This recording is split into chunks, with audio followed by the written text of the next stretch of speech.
Hello भाई, देखिए last class में हमने क्वांटम नंबर्स के साथ डील किया था। आई होप आप लोगों ने सब कर लिया होगा। आज जो हमें डील करना है वो करना है इलेक्ट्रॉनिक कन्फिग्रेशन से। ये जो टॉपिक है इलेक्ट्रॉनिक कन्फिग्रेशन, ये आपका मोस्ट इम्पोर्टेंट बनता है। वो किस लिए बनता है? बिकॉज ये आपका जो बेसिक्स बोलते हैं उनमें से एक काफ़ी इम्पोर्टेंट बेसिक है। बहुत सारी जगह आपका यूज होने वाला है। बहुत सारी फिजिकल केमिकल प्रॉपर्टीज हम एलिमेंट्स कंपाउंड्स की इस सिर्फ और सिर्फ इलेक्ट्रॉनिक कन्फिग्रेशन के बेस पे एक्सप्लेन करेंगे। तो क्या होता है इलेक्ट्रॉनिक कन्फिग्रेशन, ये हम देखते हैं। हमने क्वांटम नंबर्स पढ़ा था। हमने देखा था एक सेल होती है, एक सेल के अंदर बहुत सारी सब सेल्स मिलेंगी, सब सेल्स के अंदर ऑर्बिटल्स मिलेंगे। क्वांटम नंबर्स में ये चीज़ हमने देखी थी। सेल के अंदर सब सेल के अंदर आपके ऑर्बिटल्स। तो एटम के अंदर बहुत सारे इलेक्ट्रॉन हैं, वो डिफरेंट सेल में, डिफरेंट सब सेल में एंड ऑर्बिटल्स में प्रेजेंट है। तो उन इलेक्ट्रॉन्स की रिप्रेजेंटेशन, कौन सा इलेक्ट्रॉन कहाँ प्रेजेंट है, उनकी रिप्रेजेंटेशन को ही क्या बोलते हैं? Electronic configuration. Representation of distribution of electron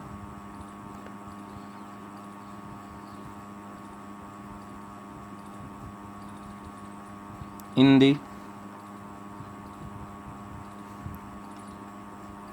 different subcells and orbitals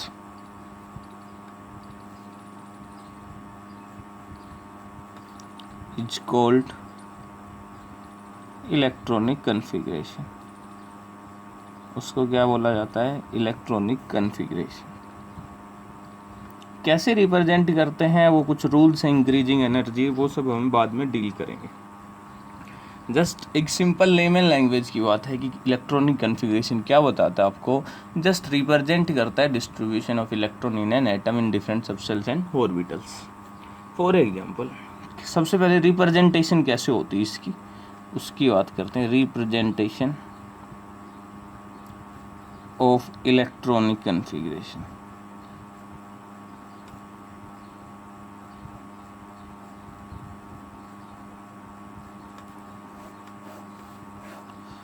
देखिए, हम रिप्रेजेंट करते हैं इलेक्ट्रॉनिक कन्फिग्रेशन से NaX। किससे करेंगे? NaX। या कुछ ये भी लिखते हैं NL एंड आपका X। कोई एक ही बात है बेसिकली। यहाँ पे N क्या है? वेयर N आपका है नंबर ऑफ सेल्स। किस सेल के अंदर इलेक्ट्रॉन प्रेजेंट है, या फिर इसको कौन बताएगा? Principal quantum number. L क्या होगा? L आपका है एज नंबर ऑफ सबसेल, या टाइप ऑफ सबसेल भी हम बोल सकते हैं, नंबर ऑफ नहीं बोलेंगे, type of subshell. S subshell है, P सबसेल है, D है या F है। ठीक है, कौन बताएगा ये आपको टाइप ऑफ सबसेल? L की वैल्यू बताएगी। X क्या है आपका? Number of electron. A और L की बात है, X नंबर ऑफ इलेक्ट्रॉन। ठीक है, आपकी एक रिप्रेजेंटेशन है। फॉर एग्जांपल, आपकी रिप्रेजेंटेशन है 2s1, ये आपके गिवन है। तो इसके लिए n कितना होगा? n होगा 2। l कितना होगा? सबसेल क्या आएगी? s के लिए l क्या होता है? 0। m क्या रहेगा? l 0 है तो m की वैल्यू -L2 प्लस L0। और s स्पिन क्वांटम नंबर क्या रहेगा आपका? ±1/2। ml लिख लेना या फिर ms लिख लेना, इसको वो कोई दिक्कत नहीं है। ये आपका ms ±1/2। और देख लेते हैं हम, अपने पास है 5d2 n5। LD के लिए L क्या रहेगा आपका? 2। ml क्या रहेगा? -2 -1 0 +1 +2। कोई डिफाइन नहीं है, कुछ भी हो सकता है। और एम एस की वैल्यू क्या होगी स्पिन की, या तो क्लॉकवाइज रोटेट करेगा, स्पिन कर रहा होगा इलेक्ट्रॉन, या एंटी क्लॉकवाइज, या तो आपकी प्लस हाफ हो सकती है, अदरवाइज आपकी माइनस हाफ होगी। तो ये क्या आपका, ये है रिप्रेजेंटेशन ऑफ इलेक्ट्रॉनिक कन्फिग्रेशन। देखिए अभी बात करते हैं, अब इस इलेक्ट्रॉनिक कन्फिग्रेशन को रिप्रेजेंट करने के लिए कुछ रूल्स होते हैं। क्या होते हैं? कुछ रूल्स होते हैं। उन रूल से पढ़ने से पहले एक दो और हम सिंपल से बोल लेते हैं। फॉर सपोज करो हमें एक क्वेश्चन आता है, फॉर एन इलेक्ट्रॉन, आपको गिवन है n is equal to 4, l is equal to 2, m is equal to -1, s is equal to plus half. ml है ये आपका ms है बेसिकली, प्लस हाफ। ठीक है, तो आपको बताना है इन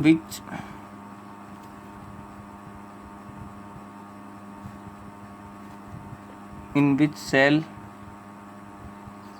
एंड सब सेल इलेक्ट्रॉन प्रेजेंट।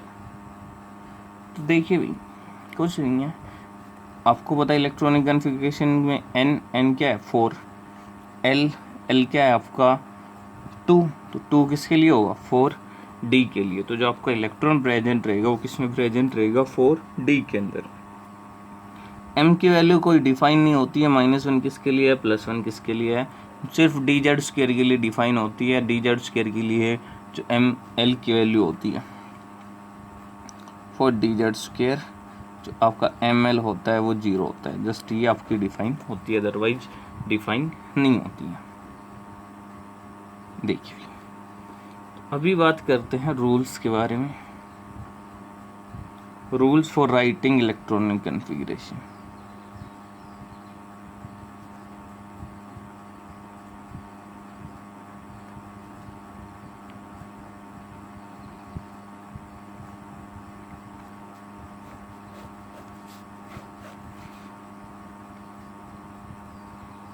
देखो फर्स्ट रूल की बात करते हैं।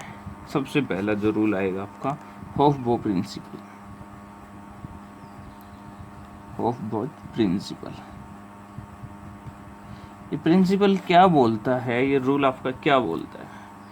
ये रूल बताता है कि जब आप इलेक्ट्रॉन फिल करोगे, जब आप इलेक्ट्रॉन फिल करोगे सब सेल्स के अंदर, तो वो फिल करोगे according to increasing energy of this sub cell.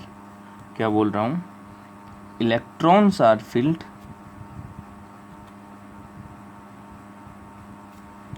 in different subcell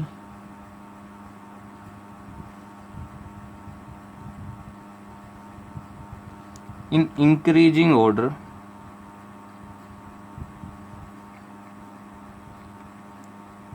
of their energy।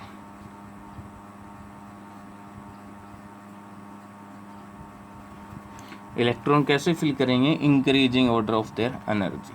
अब हमें एनर्जी का कैसे पता लगेगा? हमने क्वांटम नंबर्स जब डिस्कस किया था तो हमने बोला था जो आपका प्रिंसिपल क्वांटम नंबर है एंड जो एजीमुथल क्वांटम नंबर है वो क्या करते हैं? एनर्जी के साथ एनर्जी को डिस्क्राइब करते हैं। कैसे करते हैं वो यहाँ पे समझते हैं। एक रूल आता है जिसको हम बोलते हैं n+l रूल। क्या होगा n+l रूल? n+l रूल आपका बोलता है आप ऑर्बिटल्स ऑफ जो सबसेल्स है उनमें उस सबसेल की एनर्जी कम रहेगी जिसका n+l वैल्यू क्या रहेगी? कम, और उस सबसेल की एनर्जी हाई रहेगी जिसका n+l वैल्यू क्या रहेगी? High. Subshell for which n+l value is low, energy is low, while subshell for which n+l value is high, energy is high. तो ये चीज़ आपके माइंड में होनी चाहिए। n+l रूल क्या बोलता है? The subshell having lower n+l value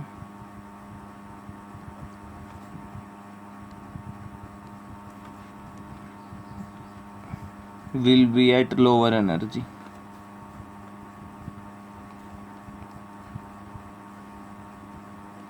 and vice versa means जिस सब सेल के लिए n प्लस एल वैल्यू की n प्लस एल वैल्यू ज़्यादा होगी उसकी एनर्जी क्या रहेगी, हाइयर आपकी रहेगी। तो इस n प्लस एल को कैसे यूज करते हैं वो देखते हैं। एग्जाम्पल सपोज करो हमें गिवन है 4s एंड 3d। क्या गिवन है, 4s एंड 3d। 4s के लिए n की वैल्यू क्या है 4, l s सब सेल के लिए l क्या होता है 0, सो n प्लस एल क्या आ गया आपका 4 प्लस 0 4। यहाँ पे n3 l क्या होता है 2, n प्लस एल क्या आ गया 5। सो जिसकी n प्लस एल की वैल्यू हाई वो क्या होगा हाइयर एनर्जी। सो इसकी क्या रहेगी, हाई एनर्जी रहेगी कंपेरेटिव टू 4s, इसकी क्या रहेगी low energy. So electron fill करोगे वो आप सबसे पहले होबो प्रिंसिपल बोलता है सबसे पहले सबसे लोअर एनर्जी का सब सेल फिल करोगे, देन उससे हाइयर, देन उससे आप हाइयर सब सेल्स को फिल करोगे। इस प्रिंसिपल को इलेक्ट्रॉनिक कॉन्फ़िगरेशन फिल करते टाइम आपको याद रखना ही रखना है। अब देखो इस n प्लस एल वैल्यू के अंदर भी मॉडिफिकेशन में थोड़ा सा एडवांस की बात करते हैं। कई बार क्या होगा आपका, कई बार ऐसा होगा कि जो n प्लस एल की वैल्यू है दो सब सेल्स के लिए सेम आ जाएगी। क्या बोल रहा हूँ, फॉर एग्जांपल अपने पास वही एक 4s है और एक अपने पास है 3p। यहाँ पे n की वैल्यू 4, l की वैल्यू 0, यहाँ पे n की वैल्यू 3, l आपका 1। n प्लस एल यहाँ पे आ गया 4, n प्लस एल 3 प्लस 1 यहाँ पे आ गया 4, दोनों तरफ क्या आ गए 4। अब किसकी एनर्जी आपकी हाइयर रहेगी, किसकी आपकी लोअर रहेगी, या इक्वल एनर्जी रहेगी, ये मैटर करता है। तो देखो अगर किन्हीं भी दो सब सेल्स की n plus l value same आ जाए तो वहाँ पे जिस सब सेल के लिए n प्लस एल की वैल्यू लो रहेगी, सॉरी वहाँ पे जिस सब सेल के लिए n की वैल्यू लो रहेगी उसकी एनर्जी लो रहेगी। अब क्या बोल रहा हूँ, अगर n प्लस एल आपका सेम आ जाए तो आपको फिर फर्दर क्या चेक करना है, n की वैल्यू चेक करनी है। जिस सब सेल के लिए n की वैल्यू आपकी स्मॉल रहेगी उस सब सेल की एनर्जी क्या रहेगी, लो रहेगी। इफ टू सब cell have same value of n plus l, then the orbital having lower value of n will be at lower energy। कहाँ रहेंगे, लोअर एनर्जी पे रहेंगे। ये चीज़ आपको याद रखनी है। सबसे पहले कंपेयर करोगे n प्लस एल, अगर n plus l value by chance अगर इक्वल आ गई तो आप क्या देखोगे, फिर फर्दर आप n की वैल्यू चेक करोगे। जिस सब सेल के लिए n की वैल्यू स्मॉल उसकी एनर्जी लो, ठीक है। सो अब इसके अंदर एनर्जी ऑर्डर देखा जाए, एनर्जी देखी जाए, एनर्जी ऑर्डर तो किसका आएगा अभी, यहाँ पे n क्या है 4, यहाँ पे n क्या है 3। सो 3p की जो एनर्जी है वो लेस देन रहेगी किससे, 4s से। ये चीज़ आपके माइंड में होनी चाहिए, ठीक है। तो इसके बेसिस पे आपका एक एनर्जी पूरा एक एनर्जी ऑर्डर जब आप अरेंज करोगे तो क्या आएगा आपके पास, देखो 1s 2s 2p, 3s 3p 3d, fourth cell में क्या रहेगा 4s 4p 4d 4f, 5 के अंदर 5s 5p p 5d 5f 5g, ठीक है। तो कैसे आप एनर्जी ऑर्डर करोगे, क्रॉस में आपको चलना है। कैसे चलना है, क्रॉस के अंदर आपको चलना है। देखो तो देखिए आपको कैसे चलना है, आपको इस ऑर्डर में चलना है। पहले 1s आएगा, then 2s, then 2p 3s 3p 4s 3d 4p 5s, ये सभी आपके क्या चलेंगे, ये आगे 6s 7s ये आपके फर्दर ऑर्डर चलते रहेंगे। तो ये क्या हमने बनाया है, ये जो table see basically n+l value के बेस पे ही आपका जस्ट एक बुक्स में आपने देखोगे तो वहाँ पे आपको इस टाइप की एक अरेंजमेंट मिलेगी।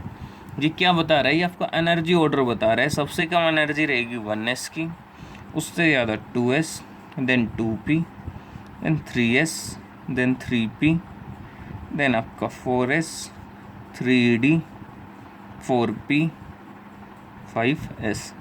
ये आपके बेसिकली एनर्जी ऑर्डर हैं जो हमने एरो लगाए 1s, देन 2s, 2p, इस ऑर्डर में चलना है आपको, जैसे एरो की direction 2s, 2p, 3s, 3p, 4s, 3d, 4p, 5s। तो ये इस ऑर्डर में आप क्या करते जाओगे। बेसिकली ये क्या है, अगर हम n+l वैल्यू लिखें यहाँ पे, इसके लिए लिखेंगे 1, इसके लिए 2, बिकॉज s के लिए l आपका 0, ये 2 + 1 3, 3 + 0 3, 3 + 1 4, 4 + 0 4, 3 + 2 5, 4 + 1 5 एंड 5। तो ये तो आपको दिख रहा होगा n+l वैल्यू इंक्रीजिंग ऑर्डर में है। फिर बात आती है सेम आगे तो कैसे करेंगे, वही आपको n की वैल्यू देखना है। यहाँ पे n क्या है 2, एंड n जिसका n स्मॉल उसकी एनर्जी लेस, तो 2p की कम रहेगी, 3s की ज़्यादा। सेम इनके केस में क्या, इन दोनों के केस में जिस n की वैल्यू यहाँ पे 3 है, यहाँ पे 4 है, इस यहाँ पे n की value low, that means energy क्या रहेगी, लेस। तो ये आपकी एनर्जी इंक्रीज करती जाएगी।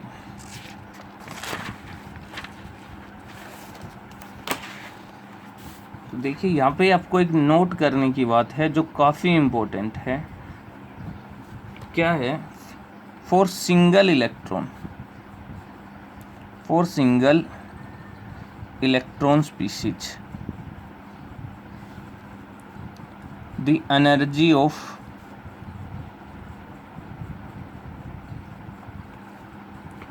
cells depend only on n, not on n plus, only on n, not on n plus l। Single electron species के लिए एनर्जी जो है वो किस पे डिपेंड करेगी, n पे डिपेंड करेगी, n+l पे डिपेंड नहीं करेगी। सो देखिए सिंगल इलेक्ट्रॉन स्पीसीज कौन से रहेंगे आपके,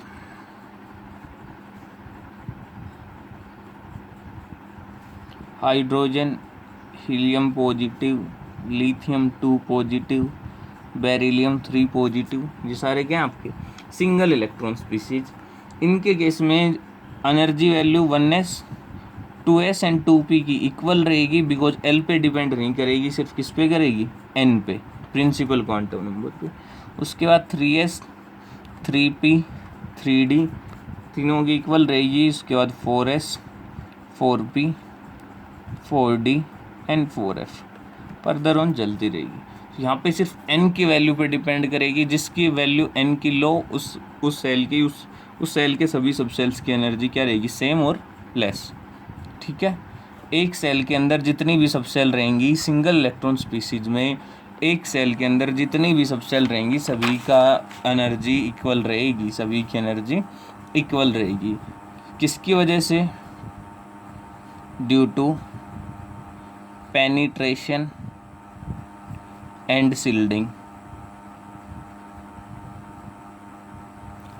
इफेक्ट अब्सेंस। अभी ये चीज़ आपको अभी नहीं पढ़ाने वाला, penetration and shielding next unit का कंसेप्ट है। क्यों इक्वल रहती हैं, पेनिट्रेशन और सील्डिंग जो है वो सिंगल इलेक्ट्रॉन स्पीसीज में एब्सेंट रहती है, इसकी वजह से इनकी एनर्जी क्या है, इक्वल है। नेक्स्ट यूनिट में पढ़ेंगे, अभी के लिए माइंड में ये सेट कर लो, सिंगल इलेक्ट्रॉन स्पीसीज के लिए एक सेल के अंदर जितनी भी सब सेल रहेंगी सभी की एनर्जी इक्वल रहेगी, सिर्फ और सिर्फ n की वैल्यू पे डिपेंड करेगी। जिस सेल के लिए n की वैल्यू लो उसकी एनर्जी लो, ये तो हमने प्रिंसिपल क्वांटम नंबर में भी डिस्कस किया था। तो यहाँ पे आके फर्स्ट रूल आपका फिनिश होता है। सेकंड रूल की बात करते हैं, किसकी बात करेंगे, सेकंड रूल की बात करेंगे। सेकंड रूल हम बोलते हैं आपका, तो सेकंड जो आपका रूल है उसको हम बोलते हैं पोलिज एक्सक्लूजन प्रिंसिपल।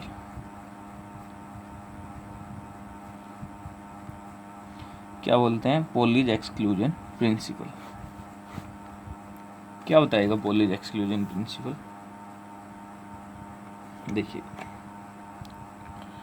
पोलिज एक्सक्लूजन प्रिंसिपल आपको बताएगा किसी भी एटम के अंदर कोई भी दो इलेक्ट्रॉन, किसी भी एटम के अंदर कोई भी दो इलेक्ट्रॉन हैं, उनके क्वांटम नंबर, जो 4 क्वांटम नंबर आपने पढ़े हैं, दो इलेक्ट्रॉन के 4 क्वांटम नंबर सेम नहीं रहेंगे किसी भी any cost.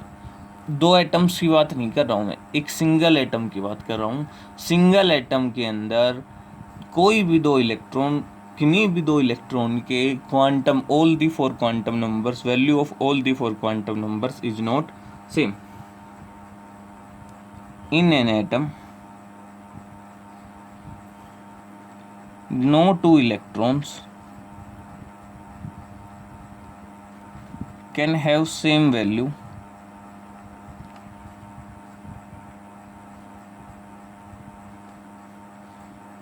of all the 4 quantum numbers.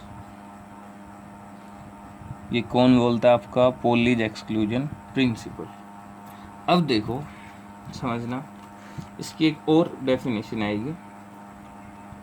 आपके पास 3p6 है।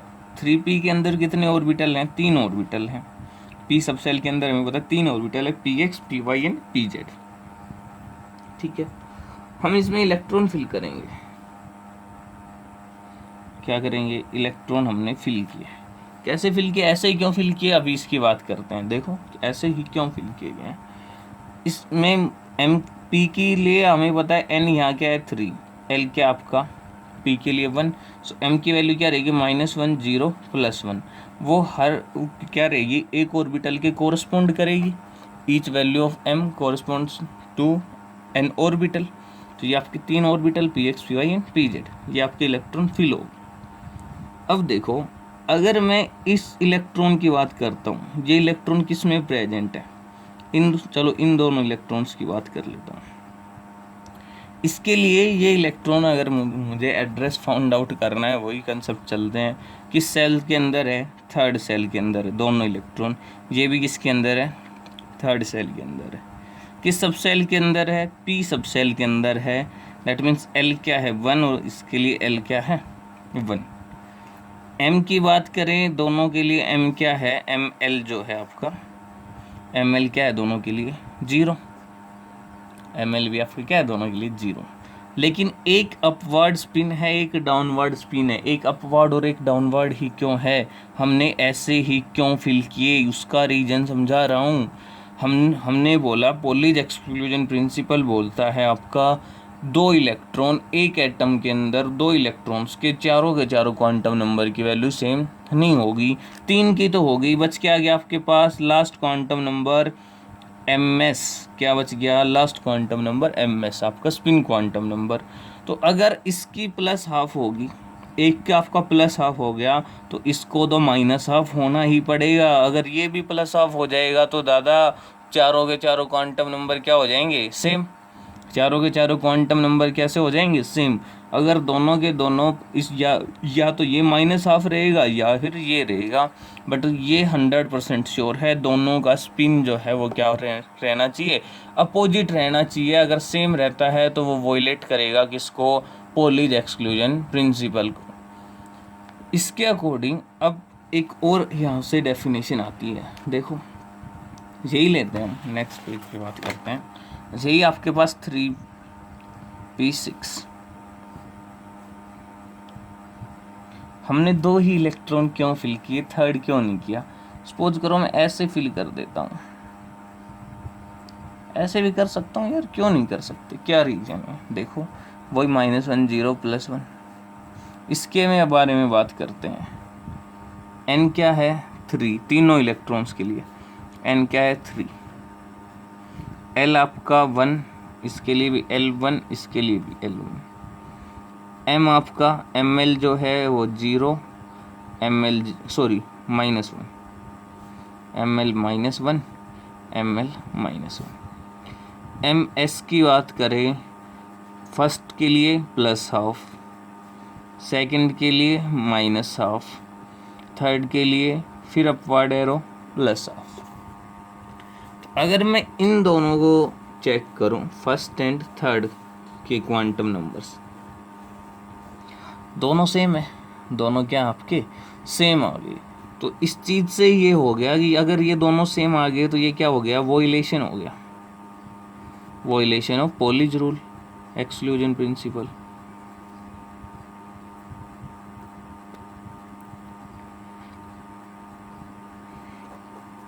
इसको वोइलेट नहीं करने के लिए तो इसका मतलब क्या हो गया, एक ऑर्बिटल के अंदर एक आपके सबसेल थी आपके पास 3p, इसके अंदर 3 ऑर्बिटल थे। इसका मतलब है अगर 2 इलेक्ट्रॉन के चारों क्वांटम नंबर सेम नहीं हो सकते तो यहाँ पे एक बाउंडेशन सेट होगी। बाउंडेशन क्या सेट होगी कि आप एक ऑर्बिटल के अंदर मैक्सिमम 2 इलेक्ट्रॉन फिल कर सकते हो, 2 से ज़्यादा इलेक्ट्रॉन फिल नहीं कर सकते। अगर आप 2 से ज़्यादा इलेक्ट्रॉन फिल करोगे देन पॉलीज एक्सक्लूजन प्रिंसिपल आपका वॉयलेट हो जाएगा।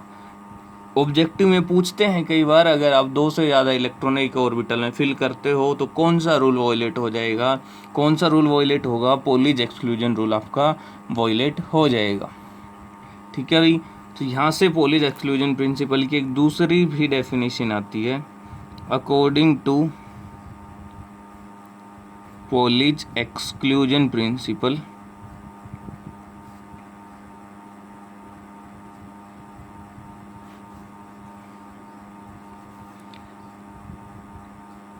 maximum 2 electron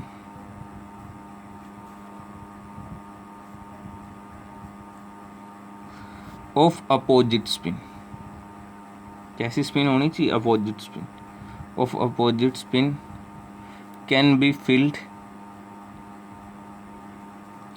in an orbital. एक ऑर्बिटल के अंदर आप मैक्सिमम कितने इलेक्ट्रॉन फिल कर सकते हो, आप मैक्सिमम 2 इलेक्ट्रॉन फिल कर सकते हो।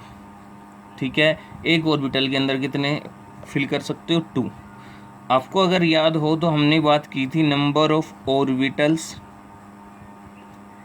इन ए सबसेल किसके इक्वल होता है, 2l+1 के इक्वल होता है। और एक ऑर्बिटल में कितने आप इलेक्ट्रॉन फिल कर सकते हो, मैक्सिमम 2। पॉलीज एक्सक्लूजन प्रिंसिपल बोलता है so maximum number of electron that can be filled in a subcell can be filled in a subcell किसके इक्वल होगा वो आपका 2 × 2l+1।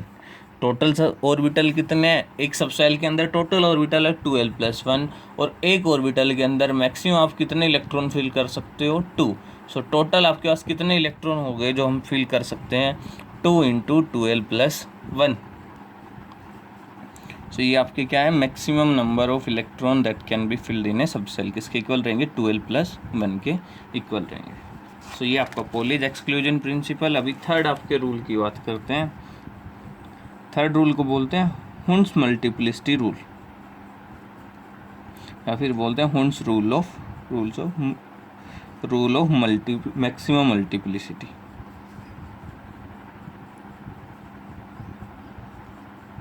एक ही बात है, हुन्स मल्टीप्लिसिटी रूल बोलिए या फिर बोलिए Hund's rule of maximum multiplicity. क्या बोलता है ये रूल। अब ये बात तो हो गई आपकी कि एक ऑर्बिटल के अंदर मैक्सिमम 2 इलेक्ट्रॉन आप डाल सकते हो with opposite spin according to Pauli's. ठीक है, अब बात करते हैं हुन्स क्या बोलेगा। हुन्स बोलेगा जब आप पेयरिंग करोगे तो पेयरिंग कैसे करोगे। तो ये रूल आपका बोलता है, हुन्स मल्टीप्लिसिटी रूल बोलता है आप ऑर्बिटल्स के अंदर पेयरिंग जब तक स्टार्ट नहीं करोगे, ऑर्बिटल्स के अंदर पेयरिंग जब तक स्टार्ट नहीं करोगे जब तक सेम एनर्जी के ऑर्बिटल्स आपके हाफ फिल्ड ना हो जाएं।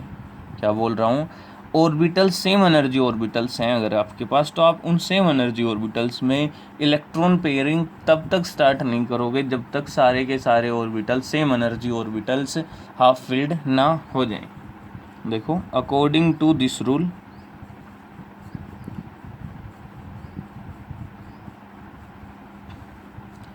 pairing of electron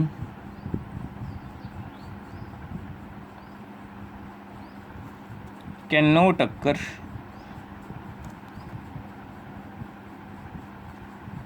until each orbital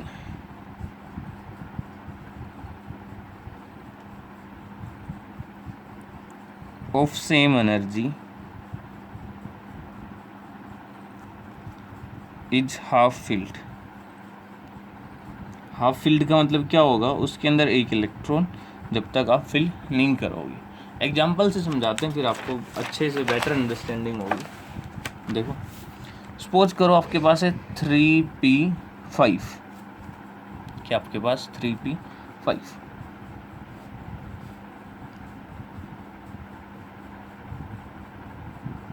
ये आपके पास, ठीक है। या फिर 3p5 से नहीं हो पाएगा, चलो इससे करते 3p3 से, ये स्टार्ट करते। 3p3 आप कैसे डालोगे, ये आपका px, ये आपका py, ये आपका pz। तो आपके पास क्या, कैसे फिल कर सकते हो, ऐसे भी फिल कर सकते हो आप, या फिर आप ऐसे भी फिल कर सकते हो। तो हुंस रूल क्या बोलता है, ये जो आपका फीलिंग है, ये जो आपने इलेक्ट्रॉन फीलिंग की है, ये रॉन्ग है, वॉयलेट करते हैं हुंस रूल को। px, py, pz तीनों की एनर्जी क्या है, सेम। डीजनरेटेड ऑर्बिटल्स आपको पता है, तीनों के तीनों क्या है, degenerated orbital, same energy orbitals. So same energy orbitals में आप पेयरिंग जब तक स्टार्ट नहीं करोगे, जब तक सारे के सारे हाफ फील्ड ना हो जाएं। 3 ऑर्बिटल हैं तो आप 1 2 3, अगर फर्दर आपके पास, अब क्या है, अब लेते हैं 3p5 का एग्जांपल। अब आप करोगे, सबसे पहले क्या फिल करोगे, सभी के अंदर सिंगल इलेक्ट्रॉन आपको फिल करना है। उसके बाद पेयरिंग आपकी स्टार्ट होगी, और पेयरिंग जब करोगे तो इलेक्ट्रॉन, जो सेकंड इलेक्ट्रॉन आप डालोगे, वो अपोजिट स्पिन का आपको फिल करना है। अब कुछ लोग बोलेंगे क्या सर ऐसे ही कर सकते हैं क्या, ये आपका करेक्ट नहीं होगा। देखना,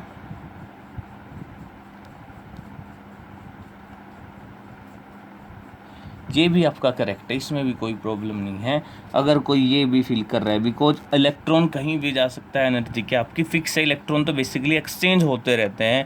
यहाँ पे आप फर्दर पढ़ोगे एक्सचेंज एनर्जी, एक दूसरे के अंदर एक्सचेंज भी होते रहते हैं, इसमें कोई प्रॉब्लम नहीं है। लेकिन प्रॉब्लम इसमें है, अगर आपका एक आपने बिल्कुल एम्प्टी छोड़ दिया और एक में क्या कर दी, पेयरिंग कर दी, तो वहाँ पे आपका हुंस रूल जो है वो क्या हो जाएगा, वॉयलेट हो जाएगा। तो ये चीज़ आपको याद रखनी है। अब एग्जांपल्स के साथ डील करते हैं, कैसे हम लिखेंगे।